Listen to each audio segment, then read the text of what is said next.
And we're live. Hey, everybody.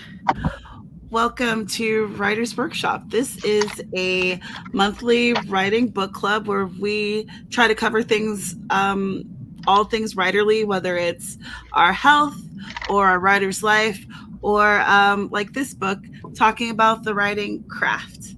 Speaking of craft, Amber, would you like to introduce yourself to the people? That was pretty sweet, Yeah, right? that was great. That was a great little. Like I haven't heard that one before. No, still love you. I'm Amber Craft. I write paranormal romance. Haven't seen me a lot on the video side lately, but I stream every Sunday at noon Eastern. And as soon as this is over, I'll be over on Jason's channel streaming with other people. Um, but yeah, so I write paranormal romance and have two books out now. One of them finally an Audible, and When did your second book launch? February 9th of this year. Wow. I'm sure that I was around somewhere. I don't, I think you were in the middle of your moving. yeah, I don't think that I was on YouTube so much. So No. I'll have to look it up, check it out. Yep. Nope. Unknown Family came out this year. Awesome. So so our Writers Workshop Goodreads group selected this book.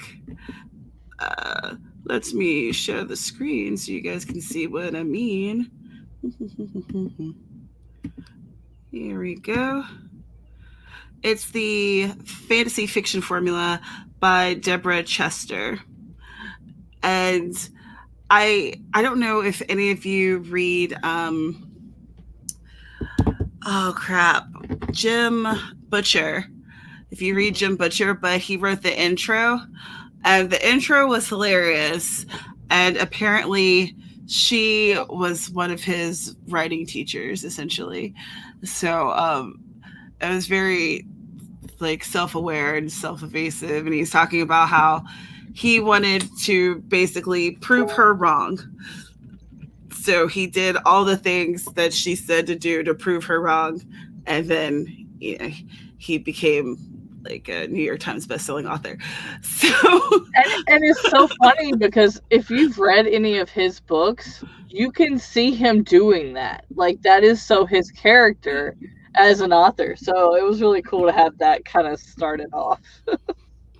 yeah, it was good. And and actually a lot of the examples that she pulled from in the book were from his books as well as her own. Which, have you read any of her novels? I can't say that I have. I I have. haven't. I've read his, but I hadn't even heard of her until now. So now I put a couple books, I don't remember the names of them, in my Amazon just to read her to see if like what she's talking about more now. Yeah, she oh gosh, what was the I can't remember. Okay, first of all, I can't remember names of things. And I cannot remember the book that she referenced a lot when she was talking about pacing, but it looked really cool, and I'm going to end up going back and picking it up because I am interested in seeing like what her writing's like. Oh, She you had know what? the Queen's Gambit's the one I got on Amazon that she Mm, referenced a lot in the beginning of the book. dude, I am remiss. I did not say hi to people. So, hello, CJ. CJ has finished moving into her new home, and I, for one, cannot wait to see the inside of it because I am nosy. But because of the move, she's a bit tired, so she's in the comments today. And I keep unplugging my headphones. Very cool. I love that you and I have that same thought because I'm that way on the next stream I'm on. I'm like I want to see Kat's new place. I I love interior design, even though I'm not that great at it, and I love seeing what people do to their homes. I'm just like, ooh, show me your stuff. Hello, Laura. Laura's copy came in today. Yeah. Hey, Spence. Jeannie is here. Oh, you'll have to catch the replay. I can dig it. But thank you for coming and hitting the like button. That's very sweet of you. Hello, Sarah. You just sneezed a mouthful of noodles. Ah, gross. So CJ agrees. Jim Butcher's intro, perfection. It was so good. Hey, Jace. Hello, Mary. You haven't read the book yet, but you still wanted to attend. Well, thank you. I appreciate that. And maybe we can help you decide whether or not you want to pick up the book. This book was about 320 or so odd pages. So it was a bigger book than what we normally read. And I felt like it was a much denser read.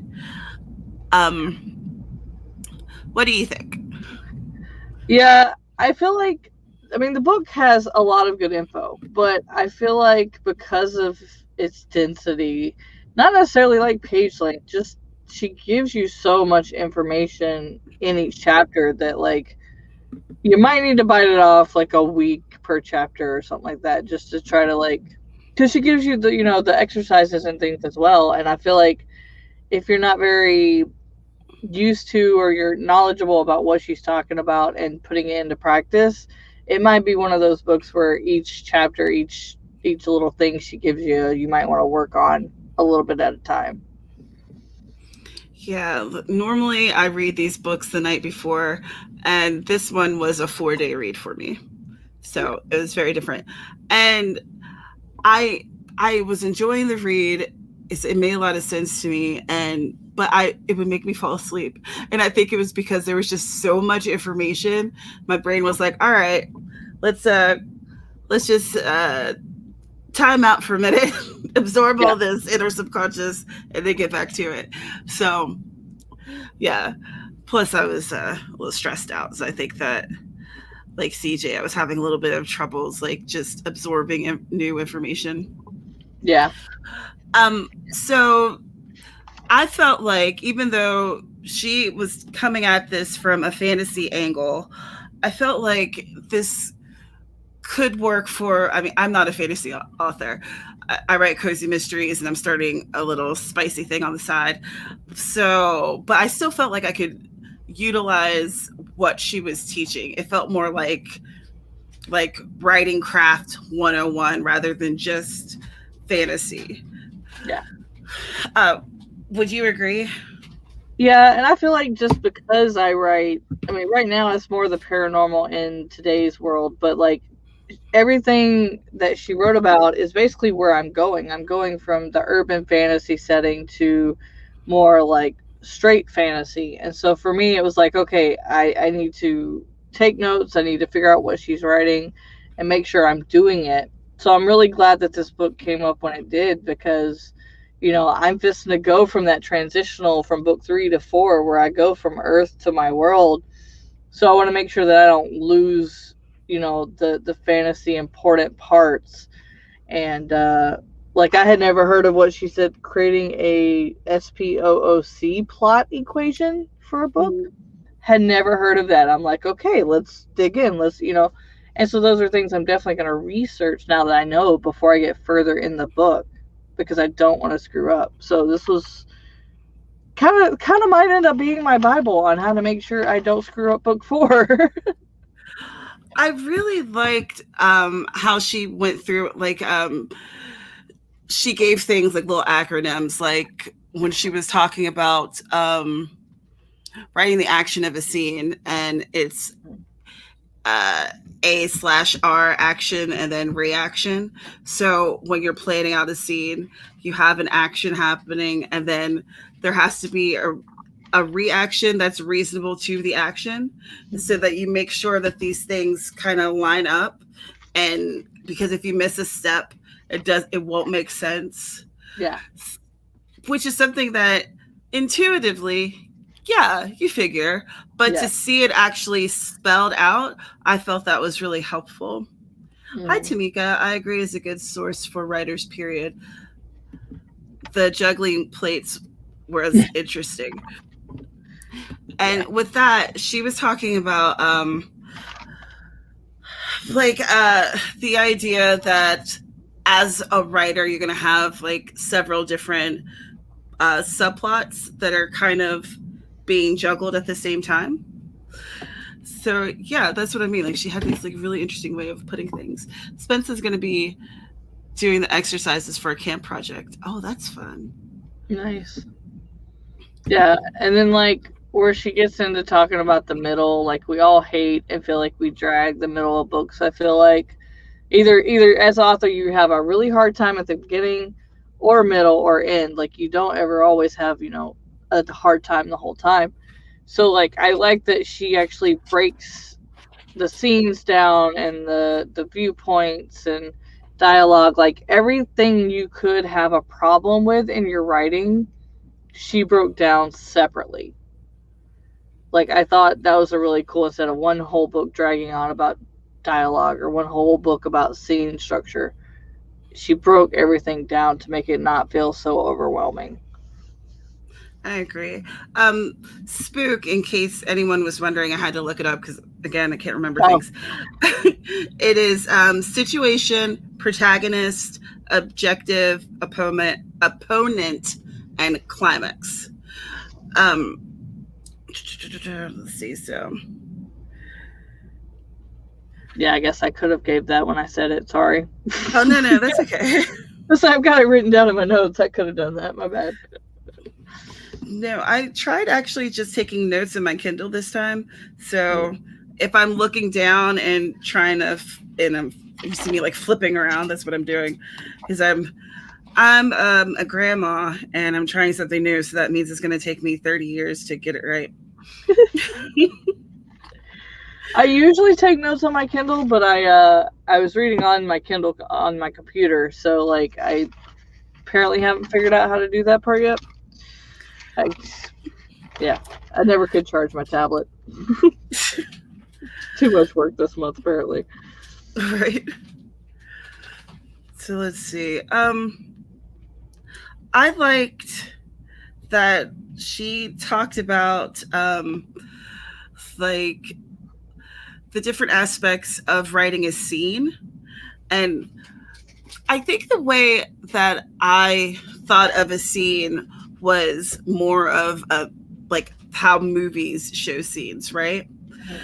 And she was talking about the scene in terms of kind of like the goal and action part of a chapter. And then following that, you have the sequel, which is not the, like, I would generally think of the sequel as like, the second book in a series.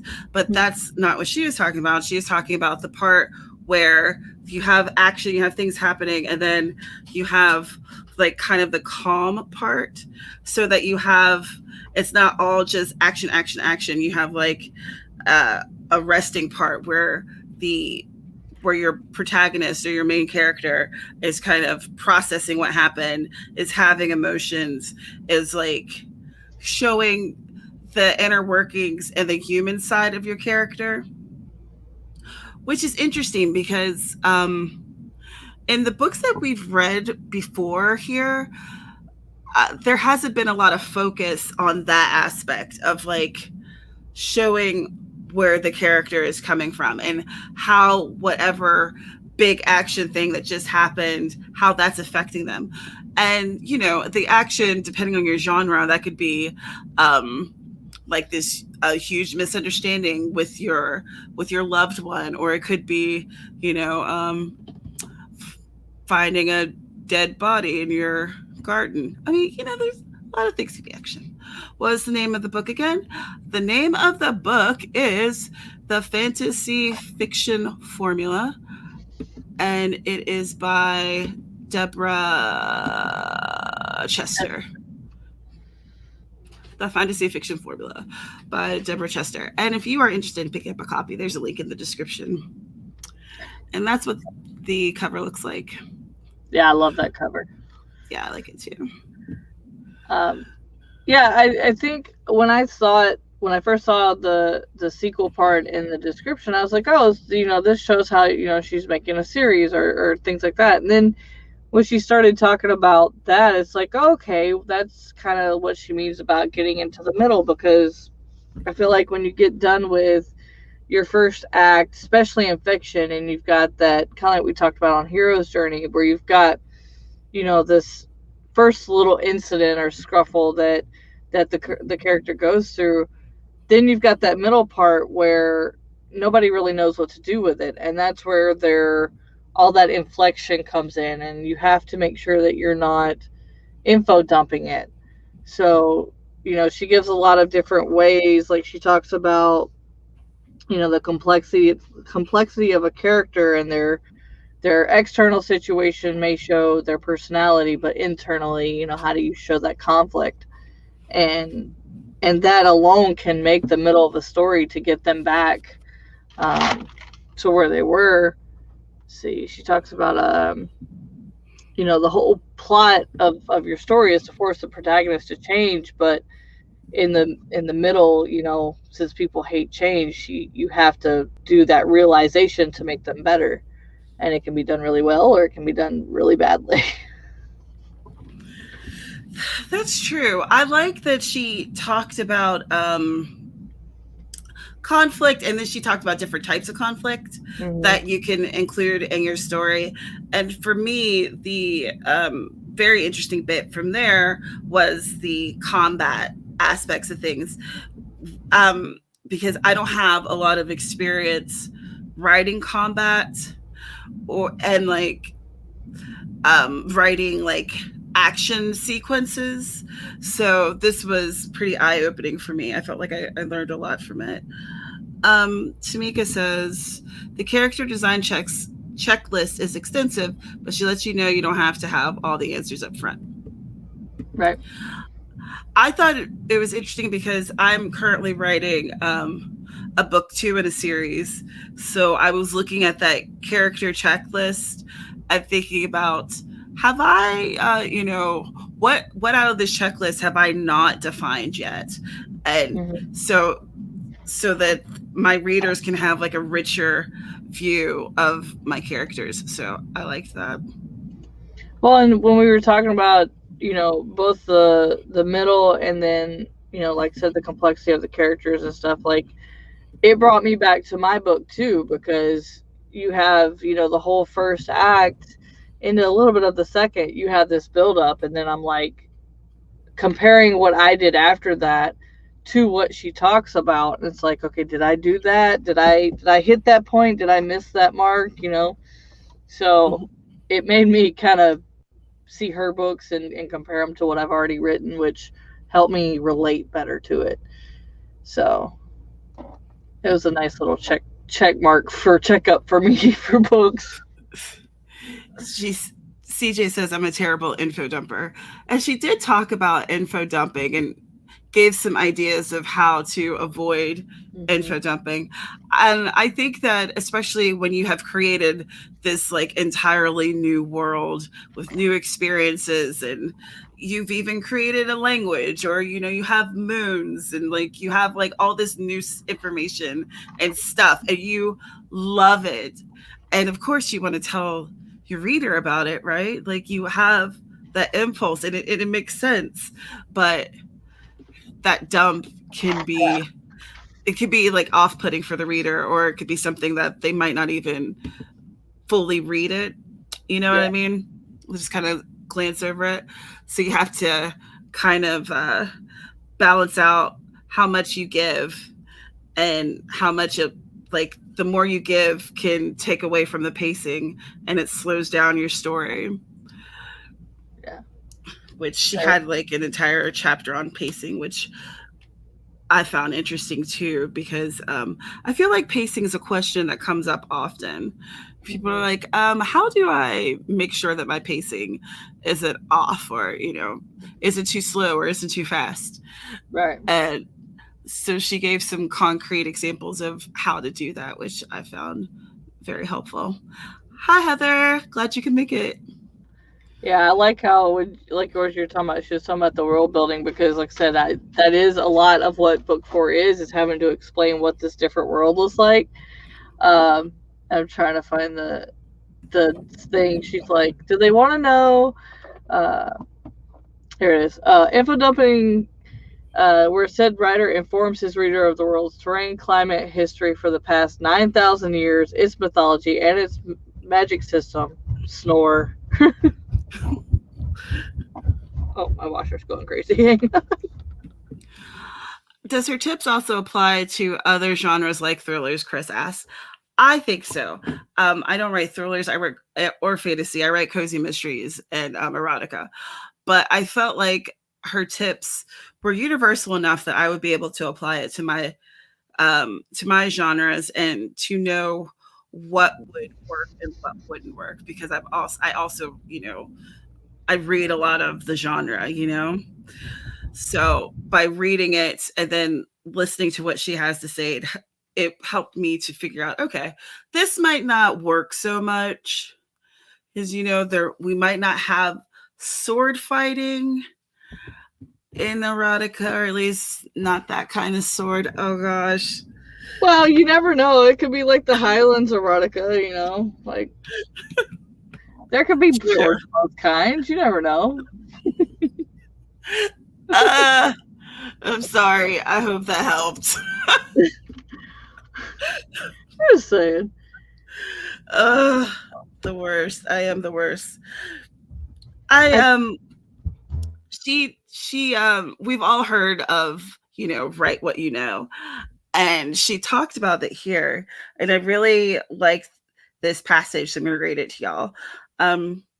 Because a lot of times people will be like, okay, well, write what you know. Well, I've never lived in a castle. I've never found a dead body. I've never. Nope, not going to use that example. But you might be writing about things that you don't necessarily have the actual experience doing the thing, but you do have the experience of the potential emotions that are attached to it. And she said, to believe you know very little is to shortchange yourself. As a human being, you've already experienced most, if not all, of the major and minor emotions. You may not know how to capture a Bogart. Okay, why did you go to sleep? Much less the necessary spell to use, but you know what you'd feel if you actually encountered one. And you guys, so many sword fights in erotica. Always love a sword fight. And of course, Theo came right in for the sword fight. It's like I called you in. How you doing? My Twitter's pen paper pad if anyone wants to follow. But yes, I thought that was really interesting way of thinking about write what you know. Maybe it's not that you have the physical experience of X, Y, and Z, but you can relate to that, and then you can impart the emotions and kind of learn about the physical aspects of it by like when she was talking about, I'll go back to the sword fighting. I guess that's where we're at. But she was talking about the sword fighting. She was talking about how you could talk to someone who teaches sword fighting. You could look up sword fighting demonstrations and videos on YouTube. It was interesting. She said to stay away from like watching movie depictions because a lot of times they're looking for the razzle dazzle and they're not necessarily accurate, like factually accurate. But so like you can take what you know and then research, which I love research. That's fun for me, so I like that. Well, I think because we my sword fight brings all the pervs to the yard.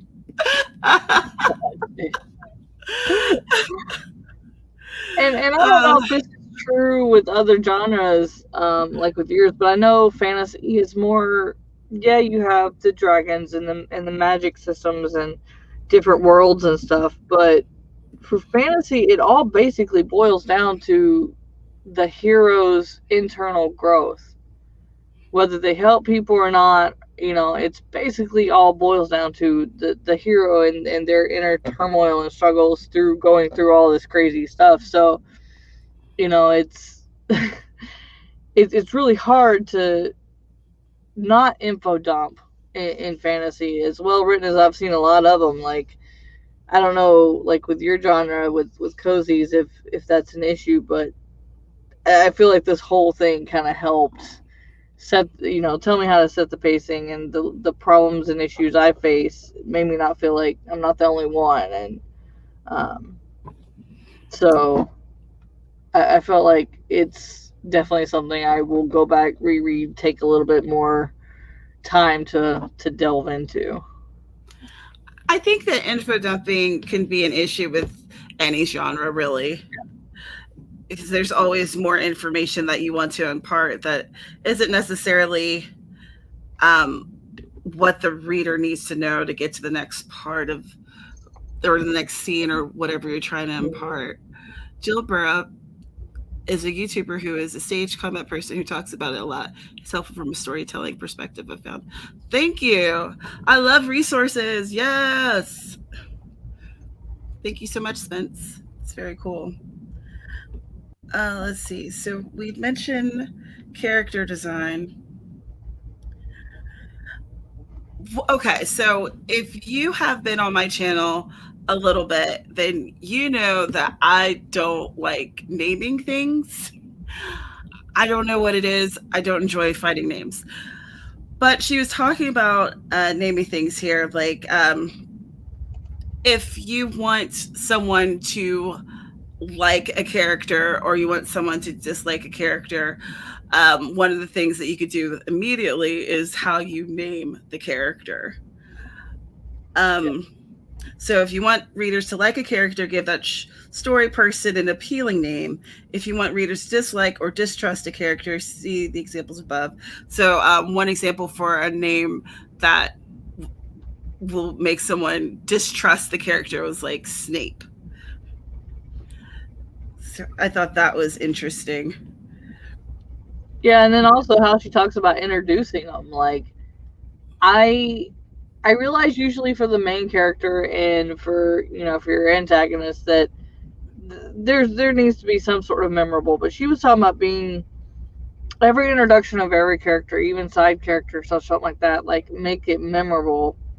And I know she didn't say it, but I thought about that's actually a really good idea, because especially as a series writer, I may have, like, my first book, I have somebody that's only mentioned in for like 2 sentences or a paragraph, and then they have their own book later. So, like, I want you to remember that and go back and want to read that book and slowly find out about them, which is how she talks about the character questions, is answering them as you go.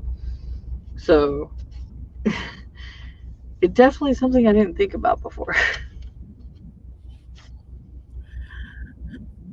And of course, she like warned against writing a character that's too perfect, right? None of us, even though you want your main characters to succeed for the most part, if they're perfect, they're boring. So you have to add, so she's talked about like adding flaws and also making sure that your character fails at points, because if they are perfect and they're always succeeding and they never run across anything that's standing in their way, what would be the point in reading that? And that also would make a boring read. Also not showing all their personality. Like she said, 4 of 6 personality traits should reflect the character's traits, and 2 of them should be the ones that readers discover is hidden. So you put them more like in the internally, like when they're figuring out what's going on internally. And I never really thought about, like, you think about how you want your character to act and be and stuff as an author, but I never really thought about having only a few of them shown or hiding a few for later, like Easter eggs. It's just something you think about. Okay, well, as they progress, the reader will see more of that character, not necessarily specifically choosing to hide them. That makes sense, especially if you're going along with a series and you're wanting to show like different aspects of that character and their character art. Yeah, I feel like the only time I've ever really seen that is like when you have like Regency novels or historical romance and stuff like that, where you have lords and ladies and stuff where they're this way in public, but then they have those inward, not so ambitious goals and things like that. And so I never really thought about it outside of that genre, but it makes a lot of sense. Spence says your character absolutely has to be an asshole at some point. It makes for interesting reading. Um, One thing that she mentioned with like uh, within the conflict idea was having like arguments between characters and kind of the difference between having an like a potent argument or having bickering. And she mentioned bickering is kind of more for side characters, maybe for entertainment purposes, to break, like, just kind of break the seriousness for a moment. Steve says nobody likes a Mary Sue or a Gary Sue character. Give them flaws. Exactly. Yeah. And CJ loves Jill Barrett. CJ's writing. Or what is your genre? Is it sci-fi or are you writing fantasy? Or is it a mashup of both? Who, me? CJ. Oh. It's like I can't remember. Oh. Which is unsurprising because apparently I can't remember anything. So there we are with that. Was there? Let's see. When I'm looking at the chapters, for instance, I know that I'm going to go back and reread Conflict Maneuvers. I'm definitely going to reread that. I'm going to reread the bits about dealing with the middle, because right now I'm at the middle. So there's entering the dark, dismal middle, surviving, and more dark, dismal middle.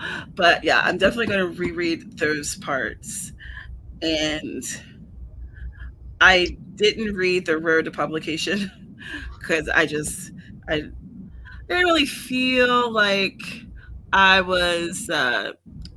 I'm not trying to traditionally publish. I didn't feel like that was really for me. Right. But yeah, I think honestly going back, I would look at the resolving scenes / sequel area, that chapter 8-9, because just from comparing it with my own book, like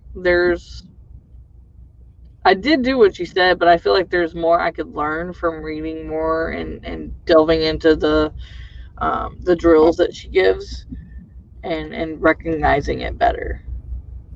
yeah, I didn't do any of the practice exercises. So when I go back to reread the chapters, I'll probably do them then. But I read over them and they all look pretty interesting and they look like they would be helpful.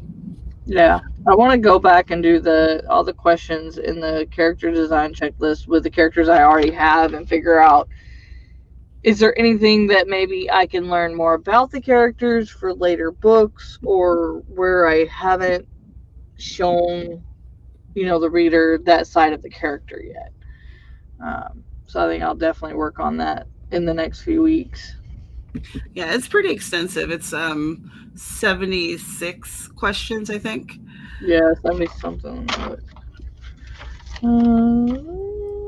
So yeah, 75. It ends with the why or why not for question. So Spence says, I think this would be in regards to the exercises. The few I've done already have broken my brain in a good way. Excellent.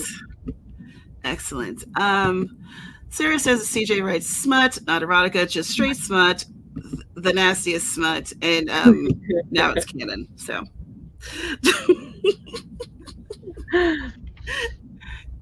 she says I'm writing fantasy. Yeah, I did the first and I think the second chapter drills. Um, but then after that, I was like, if I do all these, I'm never gonna finish this book. So kind of had to stop. But Yeah, because after there's the first two, you have to read more. definitely. Yeah. So, she talked about, of course, the importance of the first sentence.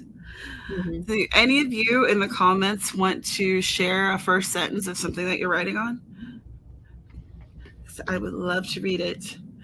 And Amber, do you want to share a first sentence of something that you're writing or something that you have written? Mm. I know that's definitely something I've got to work on, but I can pull one up. Yeah. Let's see.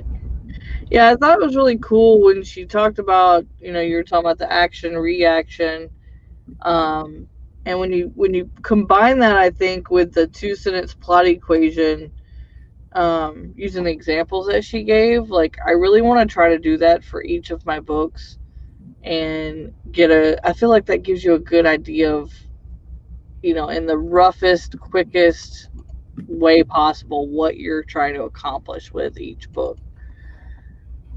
Like I found that really interesting.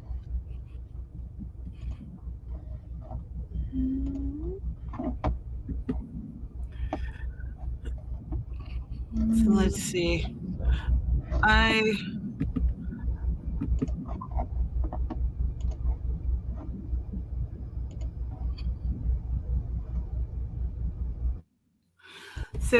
I'll read two. This one is from Just One Night and is going to be under my pen name on Bella on Amazon. So she stretched her leg up to the bar stool, hiking the already dangerously short front of her siren red dress. So I feel like that immediately immediately gives you some ideas of what her character is like. Okay. And go ahead. No, go ahead. Okay, and then I'm writing Bailed Out, which is the follow up to Wiped Out. So book 2 of the Beach Bound Cozy Mystery series. Which means you definitely need to hurry up because I'm still wanting that. I know. I'm getting there. I'm getting I there. liked Wiped Out so much. I need book 2. I am getting there, and I'm definitely going to be calling for beta readers in the next couple weeks. So anyone who's interested, keep your eye out for that. But the first sentence is: as Freya Taylor hung up the phone, her knees gave way as she sank onto her rattan chair. Or is it rattan? I think it's rattan. I think it's rattan. I have never said that word out loud. So I'll kind of do the same thing. So I'm still working on making my anthology into a full-blown story for Bella, but so far it starts out, Abigail let out a deep sigh, wondering to herself for perhaps the 100th time why she had agreed to this woman's dying request. It just seemed idiotic. But I got to come up for another word for idiotic because it's a Regency novel. Oh, you're writing a Regency novel. That's I'm going to figure I'm going to write it and then go back and fix all the common words because that's just too much research to do while you're writing. Yeah, if anything, what I would do as I would find them, I would like highlight them in some way so I could be able to find them later. Fix this.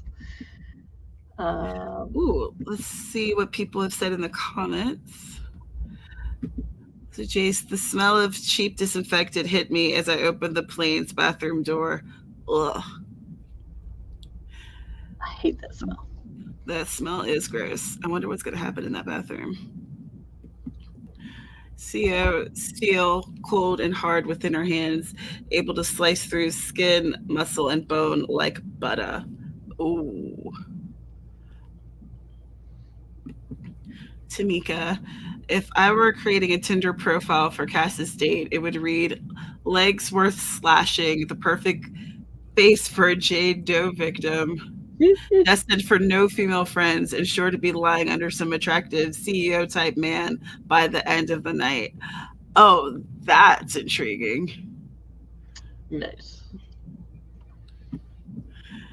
Sven says, I feel like I have a really strong opening 3 sentences for a short story I did, but the first is just Pop Pop always used to say the earth wasn't really round. Pop Pop. But it brings you in with memory. It's good. Yeah, and like already you know so much about that character. If he's Pop Pop, he's a grandfather, so he's of a certain age. And he has an interesting perspective on See, the like, earth. like the beginning sentence for book 4, it says, Milo screamed, his anger so strong in his mouth that he could literally taste it. Ooh. I mean, it's hell, so they can taste their emotions. So, Oh, that's interesting. yeah, And oh, that would be uncomfortable. makes you wonder how anger tasting. Keep reading.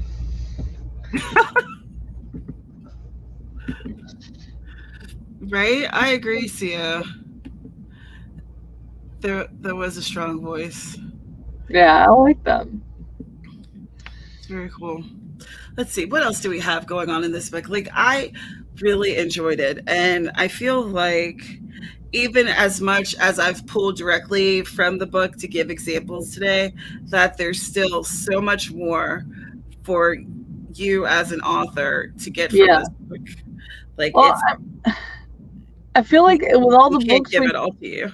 yeah, I feel like with all the books we've done, like when we usually say dense, we mean thick, hard to read, like hard to get through in a bad way. But I just feel like, all the books we've read, she puts it so well together and gives you so much information in those 300 pages that, like, just the denseness of how much you have to wrap your brain around it all or switch from what you knew.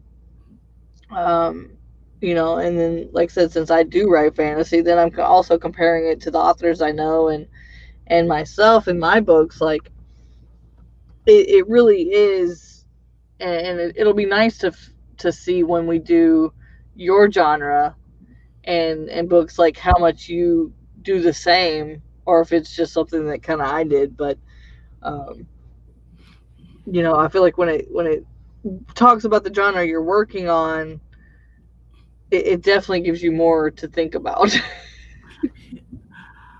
I would agree. But I really felt, even though this isn't my genre, fantasy isn't my genre, there's a lot of things that I could take from it. Like, for instance, she was talking about writing scenes and how in real life you kind of have to go through all the doldrum and the boring stuff and like the inane conversations and just all the bull crap. But when you're writing, you can take that out and just get to the good stuff.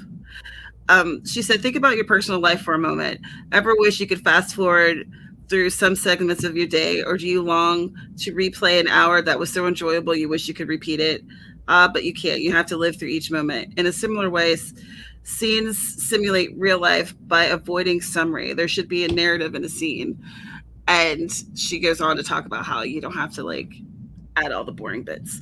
But so like, and that is, that's advice that any of us can use.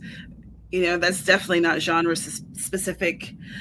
Right. And I think that it would help, any scene to be better. Right. It's interesting. By the way, and Amber kind of just alluded to this, so I'll mention it to you guys. So once the readers in the Goodreads group had picked this fantasy book, I thought maybe we should try out some other genre-related writing books because we haven't really done that before. So, so for July, I kind of made an executive decision And I picked a mystery book for us to read for July. We're doing, normally Writers Workshop is the last Saturday of the month, but last week I had a lot of family stuff that I had to take care of, so we had to postpone, and that's why we're here today, in case any of you are unaware. So you guys are going to get the sneak peek of what July's book is. But yeah, we're going to do a genre summer. So this book's about fantasy. The next book will be about mystery. And I was thinking that maybe August could be romance. But I'm going to posit the question to the Goodreads group to see what they would like to attack for August, and then go from there with trying to find books that are genre related. But I feel like there's a lot of romance writers in the AuthorTube community. But yeah, so that's what we're doing. We're doing a genre summer, which may go into September. Yeah. I mean, it's just because I've got a lot of romance related books, and now we've done this fantasy, and so that kind of encompasses both sides of what I write. So, it's kind of it'll be kind of nice to see other people that don't write those two, read their own type of genre book and see how it compares. I think that's because as authors, I don't think we ever even think about outside of our wheelhouse, what genre book might help us. And so it'll be nice to kind of see that and experiment with it. Yeah, I'm looking forward to it. I'm looking forward to see what we can learn from each other's genres. And I think that it's fun too, because it kind of, like, when I read fantasy, I never think about, oh, well, how does this relate to what I'm doing? But reading kind of a craft book on the genre, then I kind of apply it to myself in a way that I wouldn't if I was just, when I'm reading Jim Butcher, I'm not thinking about, oh, how does this work with what I do? I'm just like in that world. Yeah. So I'm pretty excited. It's absolutely by accident, but all of this was kind of by accident, so that makes sense. Well, and I thought it was kind of funny after we read The Heroine's Journey, like I have noticed myself even watching movies going, that's the hero's journey, that's the heroine's journey. Like now that I know the difference, I'm seeing it everywhere. So, it'd be kind of nice to read a different genre and be like, that applies over here, like I did that with this book, and I'm actually really kind of excited to see if I do that with the mystery side of the book, because there are mysteries, like in book 2, somebody gets killed, they have to figure it out while on the run. So it'd be kind of see how it applies. It's fun that way, because a lot of times you do have like a subplot that can kind of relate to another genre, but it's a subplot, so it's not like the main thing that's happening. CSS fantasy is just like mystery, except the suspect is a dragon. Exactly. Like, I don't know how to write a book without some paranormal something in it. I couldn't write just romance. I couldn't write a cozy like you do. Like, I'm really interested in seeing that. Like, I've never written a short until we did the anthology, so I feel like this year I want to get out of my comfort zone and see how other people write and how other things are done to help grow myself as an author. And I feel like that's what the genre summer will do. That's what I'm hoping. I'm hoping that we can all learn some new things, teach some old dogs some new tricks. Yeah. Mary says, I don't write romance as a standalone genre, but I incorporate it into my writing overall. So those tips definitely help me. Right. Oh, Heather, I absolutely recommend The Heroine's Journey. I didn't realize that The Heroine's Journey existed. I just thought it was the hero's journey, but with a dress. And I was absolutely wrong. Right. Like, I learned so much from that book. Yeah. Oh, no. Erotica is just like robot erotica, except your dirt devil wants to do with the devil's tango. No! I could never do a live stream without robot erotica being mentioned. Shout out to you, Carrow, wherever you are, whatever you're doing. CJ, she co-signed. She loved the heroine's journey. That was an excellent one. Yeah, I really hated I couldn't really be on that one, but it was a really good one. It's a really good book. A cozy mystery, but the detective has psychometry. What's psychometry? I don't know. How would you say that? We're about erotica with the crock pot. And the Instant Pot. That's a lot of pot. I was wondering, one of us was going to finish that. And we're going off the rails here. But I enjoy chaos. It's fine. Out of you in the comments, had any of you read this book before today? And if you have read it, would you recommend other people reading it? And if you haven't read it, are you interested in looking at a copy?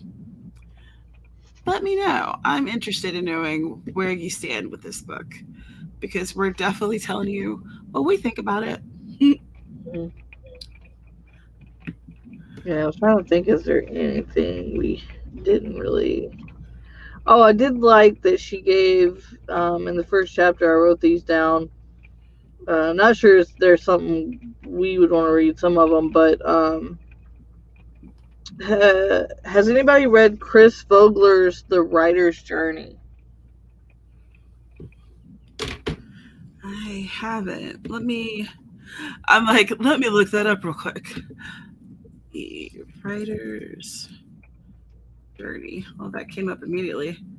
Because the other two are about mythology, so I'm not. It would be more my stuff than anything. But she talked about they're really good books that she would recommend. The Writer's Journey: Mythic Structures for Writers. Interesting. Yeah. The Writer's Journey details a 12-stage myth-inspired method that has galvanized Hollywood's treatment of cinematic storytelling.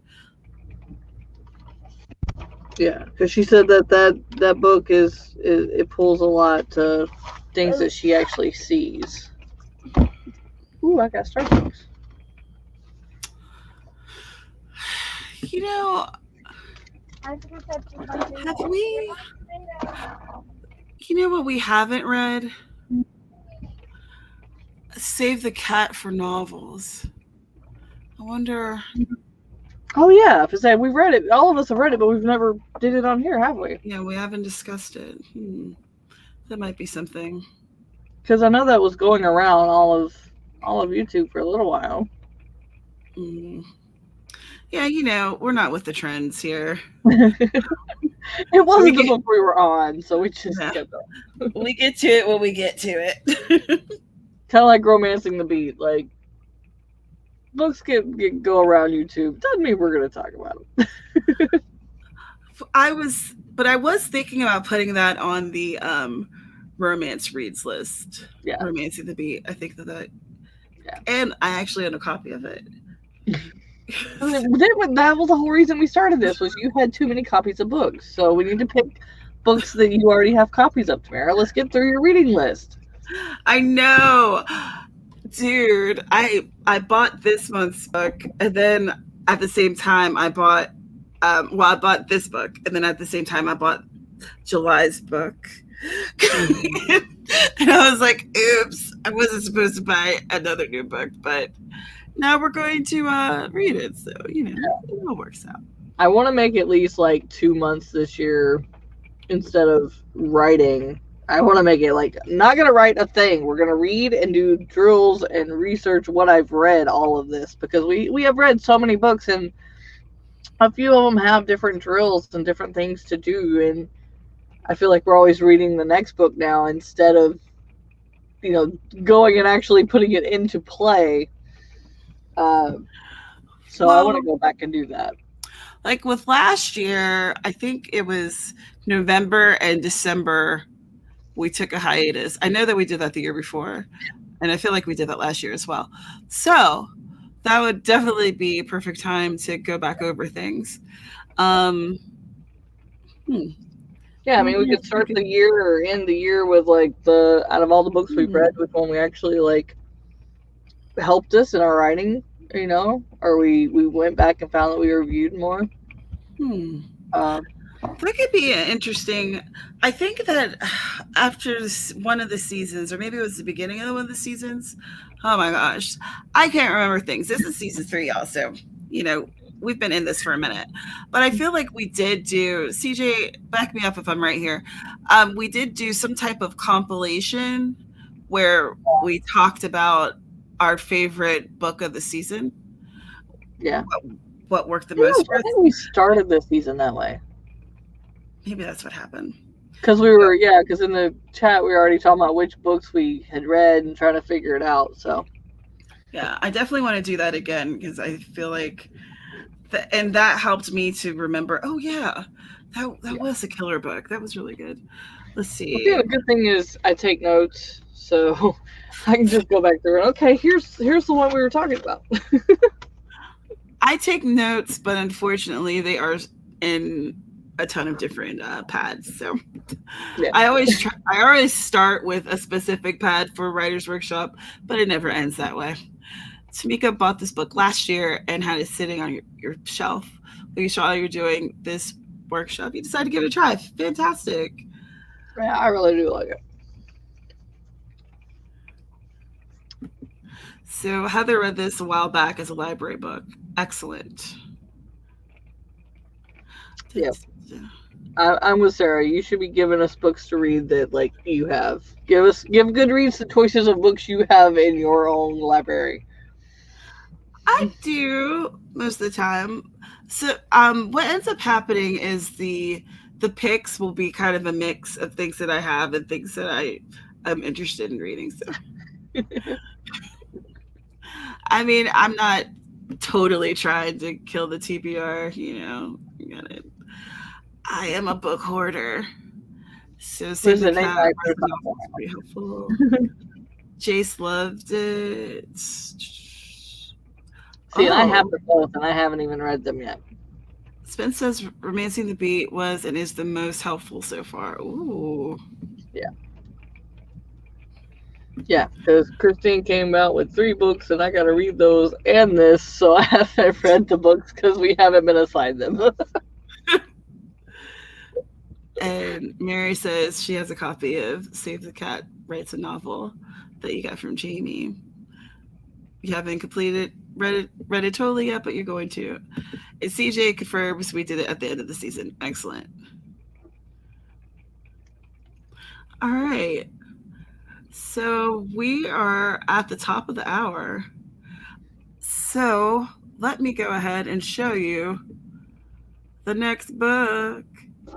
I'm going to go ahead and write it down while you're showing it so I know what we're reading. I don't forget. Dun, dun, dun, dun, dun, dun, dun, dun. This is Mastering Your Mystery, Write, Publish, and Profit with Your Mysteries and Thrillers by Cheryl Bradshaw. Do you write in the genres of mystery, thriller, horror, noir, or suspense, or a subgenre such as supernatural suspense, romance suspense, or historical fiction mysteries? Are you interested in learning how to write better, more compelling books and become successful in your marketing endeavors? And yes. My answer is yes. Oh, it already says book 1, so you got more books to read. I know. I have literally put myself in the middle of it. I'm in the thick of it. Hopefully it'll be helpful and I will enjoy it. Yeah. Tamika also liked Romancing the Beat. Mm-hmm. So that is going to be July. I almost said June. I'm still not ready for it to be July. This is July's pick of the month. So get you a copy. I'll be releasing the video, inviting people to watch it or to pick up a copy probably today. Because again, for some reason I'm not aware that it's July yet. In my brain, it's still the end of June. Like yesterday, I was talking about releasing something for July, and I was like, next month. Wait, no, that's right now. Okay. Yeah. Yep. It's fine. Everything's fine. All right, so we are at the top of the hour. Let us give our final thoughts of the book and tell people where we can find us. I think your YouTube channel is in the description. If you have a link tree that you want me to update the description with your link tree, let me know and I will do that for you. I don't even know what the hell link tree is. Y'all keep talking about it. I ain't even looked at it yet. I need to get on it, dude. I'm like so far behind. That is a fair point. Well, a link tree it's essentially just a place, like a one-stop shop, where you can have all of your relevant links. So you can just give the one thing and everyone can like see all the stuff that you have to offer. See, that's just essentially. Like, it's all there. All right. Well, I could update to have your website instead of your YouTube if you'd like, but we can talk about that off stream. Okay. So let us know what you thought about the book and how people can find you and what you do and all that good stuff. All right. I definitely would put this in at least the top. No, we've done so many. I'd say probably the top 5. At this point, it's because I write fantasy. It was probably the most helpful book that we've read in a while for me. Personally as a writer, and even with its denseness, it was just a really good, informative read. So definitely 2 stars up. 2 thumbs up. I just said stars. 3 stars, 2 thumbs up. I will say it right in a minute. You can watch me in an hour on Jace's channel or every Sunday at noon Eastern over on my channel, Author Amber's Craft. You can get Unknown Love is available on Amazon paperback and ebook and Audible.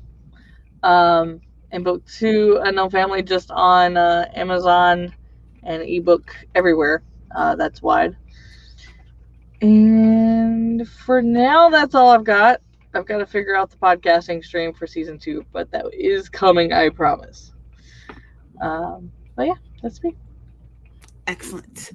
I recommend this book. I think that it was very helpful. I think that even though she does focus on fantasy, that it goes across genres. So yeah, pick up a copy. There's a link in the description if you so desire. And my name's Tamara Woods. This is my channel where I talk about books and writing. I'm a cozy mystery author. So maybe you want to know whether or not I know anything about what I'm talking about in terms of this whole writing gig. I understand. I get it. And maybe you don't want to invest in a book of mine. I mean, you break my heart a little, but that's fine.